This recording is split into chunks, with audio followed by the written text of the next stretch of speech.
He was a renowned university professor, yet he chose to tutor a 7-year-old girl privately to test her intelligence. He gave her a famously difficult math problem. The girl stared at the blackboard for a full half-hour without providing an answer. The professor felt disappointed, thinking she might not be as gifted as he imagined, but he was proven wrong. On their way home, the girl said the problem itself was flawed. What?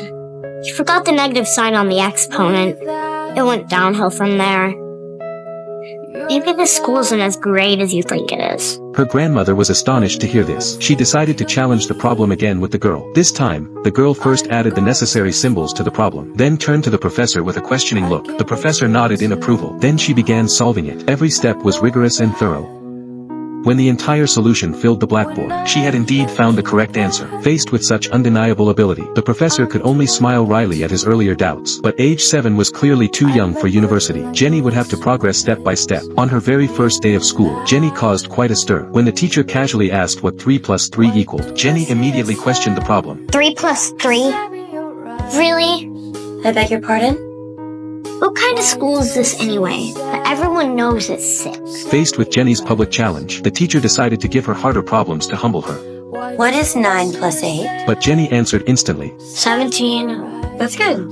What is 15 plus 17? 32. Seeing how easily Jenny solved them, the teacher increased the difficulty.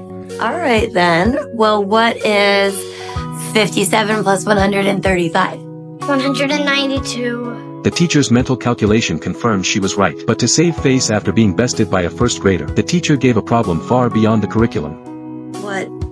57 multiplied by 135?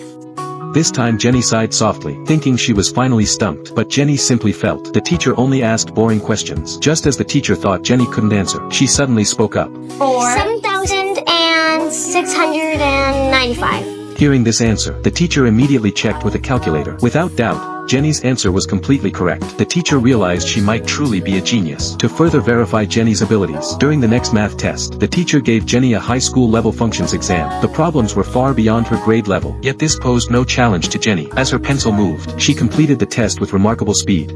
Done. Now the teacher was certain Jenny was a true genius. She needed broader horizons to develop her talents, not this ordinary elementary school, so she called the principal to observe. But before the principal could speak, Jenny again showed her disdain. Yes, Mary? She's the boss. Mrs. Davis is our principal. Okay. Okay, now I want you to get on your phone and call Frank and tell him to get me out of here. Jenny's parents were called on her first school day. The principal urged Jack to send Jenny to a gifted school, with the school offering full tuition, but Jack refused on the spot. I think Mary, I think she's gotta be here. The school was shocked, as this was an opportunity most families needed. Jack didn't explain his reasons for refusing, only apologizing sincerely for her behavior. Then he took Jenny to the beach, letting her release her stress in a relaxing environment. Amidst the sand and sea, Jack gently taught her that a good person must learn to respect others' feelings. Natural talent shouldn't be used to show off, nor to disrespect teachers and principals. Bright as she was, Jenny understood Jack's meaning. So the next school day, she was much more restrained. She politely introduced herself like other students, and even showed everyone her one-eyed orange cat rescued from the trash. She quickly became friends with the other children, and even stood up for those being bullied.